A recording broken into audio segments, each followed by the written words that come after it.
트럼프는 대체 어떤 미국, 어떤 세계를 만들고 싶은 걸까요? 미국을 다시 위대하겠다는 말을 하고는 있는데 지금까지 내놓은 정책들을 보면은 미국과 전 세계를 위태롭게 하고 그 과정에서 자기 재산을 늘리려는 목적이 더 큰 게 아닌가 싶습니다. 스타트 경제, 오늘은 석병훈 이화여대 경제학과 교수와 함께합니다. 교수님 어서 오십시오. 어서 오십시오. 자고 일어날 때마다 트럼프의 SNS를 보면은 정말 기가 막힌 소식들이 자꾸 올라오고 있습니다. 하버드 대학교에 대한 압박을 강화하더니 이번에는 유학생들의 비자 신청자 소셜미디어 심사를 의무화하겠다는 소식까지 전해졌어요. 이거는 어떻게 봐야 됩니까, 이거를? 예, 그렇습니다. 그 미국 정치 전문 매체 폴리티코가 외교 전문을 입수를 해가지고 보도를 했습니다. 그래서 미국 당국이 미국에 유학하고자 하는 학생들의 소셜미디어 심사를 의무화하는 방안을 검토하고 있다라는 내용이고요. 예. 그다음에 미 국무부가 이 제도 도입을 준비하기 위해서 전 세계 외교 공간에 유학생 비자 인터뷰를 일시 중단할 것을 지시했다라는 내용인데 이 마코 루비오 장관의 서명이 들어있다라고 예, 보도가 예. 돼 있어서 상당히 신빙성이 있다라고 알려져 있습니다. 그래서 명분은 지금 테러리스트나 반유대주의 대응, 테러리스트 입국을 차단하고 반유대주의에 대응하겠다라는 명분인 것으로 알려져 있습니다. 네, 이게 만약에 현실화한다면 국제 인권 논란 같은 것도 여지가 있어 보이는데 법의 제동을 받을 가능성은 있습니까? 예, 충분히 법의 제동을 받을 가능성은 있다라고 보고 있고요. 그다음에 현재 이 비자 같은 경우는 모든 비자를 대해서 일시 중단하는 것은 아니고요. 현재 알려진 바로는 이 문건에 따르면 F 비자, 그 미국 대학에 유학하거나 어학연수를 받아야 하는 학생을 대상으로 하는 비자고요. 그다음에 직업 훈련을 받으려는 사람을 대상으로 하는 M 비자. 그다음에 교육, 예술, 과학 분야 교류를 위한 제2비자를 대상으로 하는 것으로 알려져 있습니다. 그런데 예. 당연히 이것에 대해서 물론 법원에 소송이 제기될 가능성이 있고요. 법원에서 이것을 막을 가능성도 있지만요. 최근의 사례, 그 하버드대와의 그렇죠. 분쟁 사례가 예. 있었죠. 그거에 따르면 뭐 트럼프 행정부는 하버드대에서도 그 학생 및 교환 방문자 프로그램에 대한 인증을 취소하는 초강경 조치를 트럼프 행정부가 취했고 하버드대가 가처분 소송을 제기했는데 법원이 이걸 받아들이니까 바로 다른 종류의 제한을 가하겠다라고 했습니다. 예, 예. 그게 바로 외국인 학생 이름 국적 공개를 요구하는 조치였는데요. 이런 식으로 다른 방식으로 뭔가 외국인 학생의 입국을 저지하기 위한 행정 조치를 취할 가능성 충분히 크다 이렇게 보고 있습니다. 근데 약간 상반되는 목소리도 나오는 것 같아요. 대학들이 재정도 충분하고 동문들의 지원도 있어서 괜찮을 것이다. 반대쪽에서는 그래도 이거 끊기면 위험하다. 교수님께서는 어떻게 보십니까?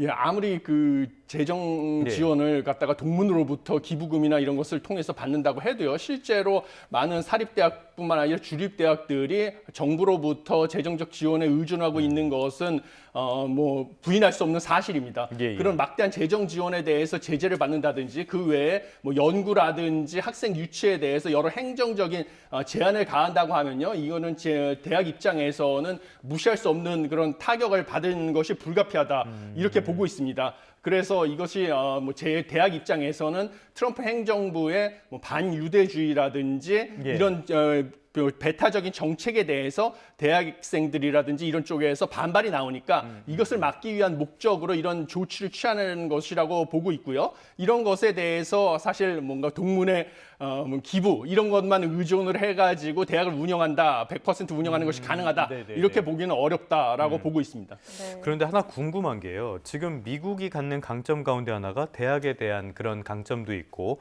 여기에서 나오는 기술의 주도권 이런 것들도 있는데 이렇게 유학생들에 대해서 부정적인 정책들이 나온다면 이게 미국에 도움이 되긴 되는 겁니까?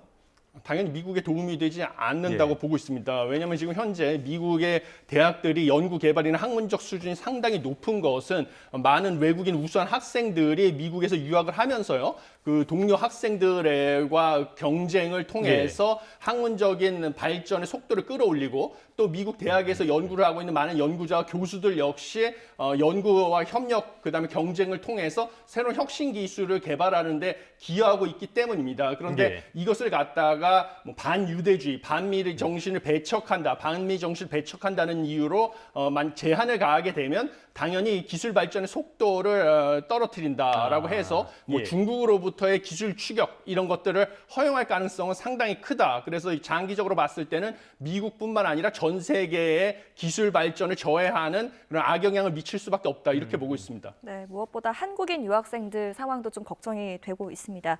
자, 그런가 하면 트럼프 대통령이 만든 소셜미디어가 있잖아요. 이 소셜미디어 업체의 모 기업 트럼프 미디어가 무려 4조 원의 금액을 이 가상화폐 매입에 쏟아붓는다 이런 소식이 전해졌는데 이건 왜 이러는 겁니까? 예, 뭐 지금 사적 이익을 취하기 위해서 이러는 것이 아니냐라는 우려가 제기되고 있습니다. 예. 그 도널드 트럼프 미국 대통령이 만든 사회관계망 SNS 서비스인 트루스 소셜의 모기업이죠.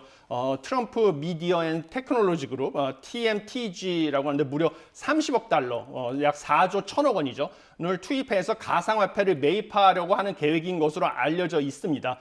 참고로 말씀드리면 지금 TMTG의 시가총액이 약 60억 달러인데요. 이 시가총액의 절반에 달하는 금액을 20억 달러는 신주 발행, 10억 달러는 전환사채 발행을 통해서 조달을 해서 비트코인 같은 가상 자산을 구매할 계획으로 알려져 있는데 이것은 뭐 스트래티지라는 기업이 최근에 많은 비트코인에 투자를 해서 주가도 끌어올리고 큰 수익을 얻었는데 이 기업과 이 전략이 비슷한 것으로 알려져 있습니다. 이러한 계획이 네바다주 라스베가스에서 열릴 예정의 가상화폐 관련 행사에서 발표될 예정인 것으로 알려져 있는데 이 행사에는 제이디 벤스 부통령, 그다음에 트럼프 대통령의 두 아들과 가상화폐 짜르라고 트럼프 행정부에서 일하고 그렇죠. 있는 예. 데이비드 sak스 등이 참석할 예정인 것으로 알려져 예. 있습니다.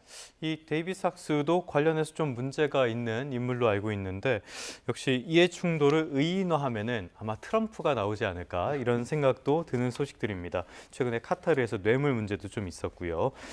뉴욕 증시도 한번 볼까요? 메모리얼 데이 휴장이 있었고요. 그동안 유럽에 대한 관세 문제 또 이틀 만에 물러서는 이런 모습들도 있었습니다. 뉴욕 증시가 어떻게 반응했습니까? 예, 뉴욕 증시는 모처럼 이제 큰 폭으로 상승을 했는데요. 두 가지 이유 때문에 그렇습니다. 예. 가장 큰 것은 EU에 대해서 50% 관세, 그동안에 협상이 지지부진하다는 이유로 50% 관세를 부과하겠다고 선언을 했다가요. 다시 이것을 유예하겠다라고 되돌렸습니다. 이것이 상당히 호재로 작용을 했고요. 두 번째는 미중 관세 전쟁을 휴전하지 않았습니까? 이것이 미국의 소비자들의 심리를 되살렸습니다. 그래서 소비자 신뢰 지수가 크게 반등을 한 것이 투자 심리를 되살려가지고요. 3대 지수가 다 상승을 했습니다. 특히 나스닥, 기술주 위주의 나스닥 지수가 큰 폭으로 반등을 했고요. 여기에는 앞으로 정치에서 손을 떼고 기업 경영에 전념하겠다라는 일론 머스크 네네네. 그 CEO의 의견이 반영돼서 특히 테슬라의 주가도 큰 폭으로 상승을 한 것도 반영이 돼 있습니다. 그리고 우려를 키웠던 미 국채 수익률도 다시 하락을 해가지고요. 예. 그 안전자산으로서의 미 국채의 신뢰도도 일부 회복된 것으로 보입니다. 네, 이제 국내 소식을 좀 살펴보겠습니다. 6월 3일 대선을 6일 앞두고 후보들의 경제 정책, 경제 동선 주목받고 있습니다.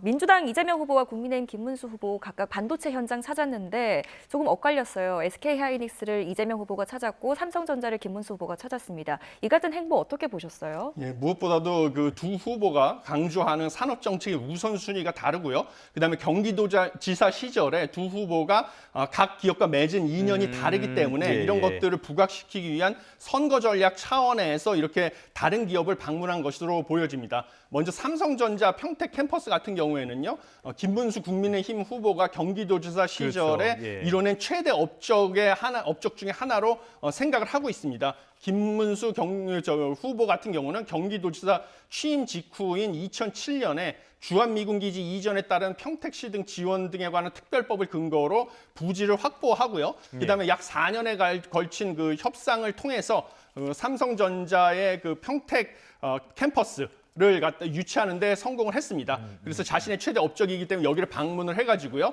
관련 공약을 강조를 했는데 국민의힘 측의 공약의 핵심은 R&D 개발에 있어서 가장 큰 제약 요건으로 지적이 되고 있는 주 52시간 규제가 발목을 잡고 있는다고 강조를 하고요. 이 주 52시간 규제를 연구 개발 분야에 대해서만이라도 좀 없애주겠다라고 하는 그 반도체 특별법의 처리를 좀 최대한 빨리 통과시키겠다라고 주겠다라는 거, 그다음에 규제 혁신처를 신설해가지고 규제를 풀어주겠다라는 것을 강조를 했습니다. 네. 반면에 그 이재명 더불어민주당 대선 후보 같은 경우는요, 본인이 경기도지사 시절에 그 용인에 있는 반도체 클러스터를 갖다가 조성하는 것을 추진을 했습니다. 그리고 관련된 행정 절차를 갖다가 신속하게 좀 규제를 풀어가지고 특히 SK 하이닉스가 용인에 투자를 할 수 있게, 이 경기도에 투자를 할 수 있게 한 것을 업적으로 생각을 하고 있기 때문에 SK 하이닉스에 방문을 한 것으로 보여지고 있습니다. 그래서 여기 와서 자신의 그 반도체 관련된 공약을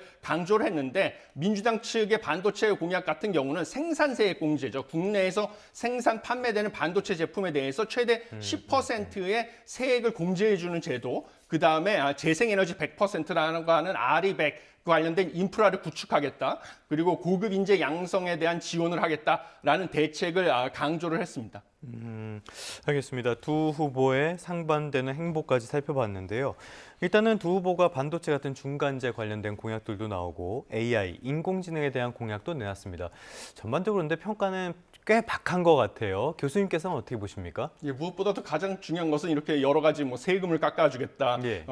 재정 지원을 많이 해주겠다 이렇게 하면서 공통적으로 이러한 관련된 재정 지원을 하게 되면 어떤 방식으로 그 재원을 조달할 것이다라는 것이 빠져 있다라는 것이 문제가 되겠습니다. 그래서 뭐 과거에 그런 말도 있었습니다. 뭐 증세 없는 복지는 허구다라는 말도 있었는데요. 사실 이렇게 증세 없이 여러 가지 재정 지출도 그렇죠. 늘리고 예. 세금도 깎아주겠다고 얘기를 하는 것은 결국은 뭐 허구라기보다는 무엇보다 미래 세대에 대한 약탈이 아니냐 이렇게 보고 있습니다. 그렇기 때문에 이렇게 재정 지원과 감세 이런 것들을 약속하고 다니기보다는요, 과연 재원을 어떤 식으로 조달할 것인가, 구체적인 재원 조달 방식도 포함해서 공약을 내거는 것이 무엇보다도 현실성 있게 유권자들에게 받아들여질 것이다. 저는 이렇게 보고 있습니다. 돈을 어떻게 구해서 어떻게 쓸 것인지를 좀 구체적으로 보여줘야 된다. 알겠습니다. 네.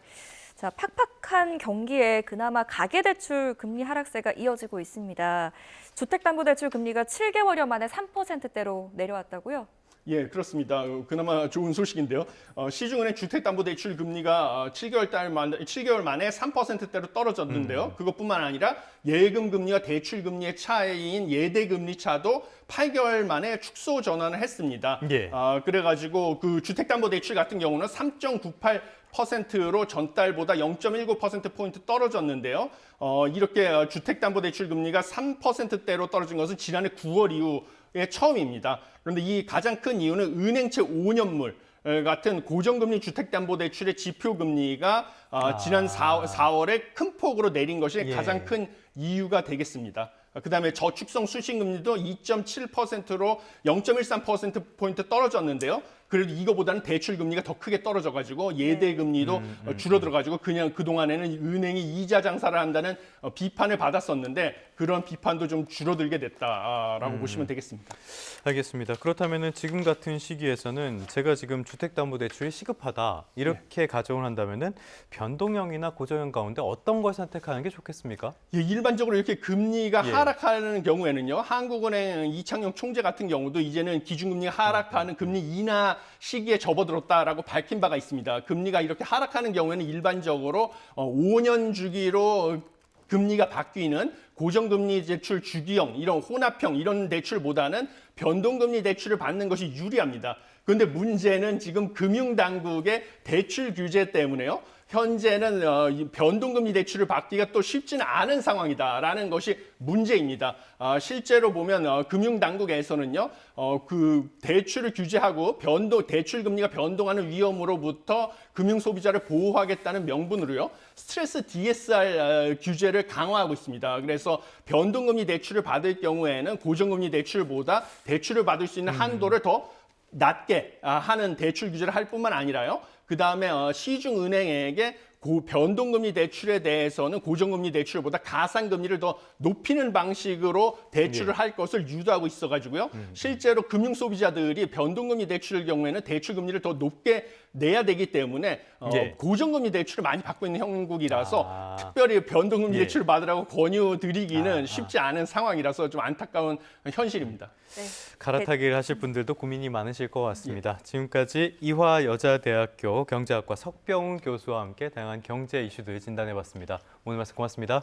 감사합니다.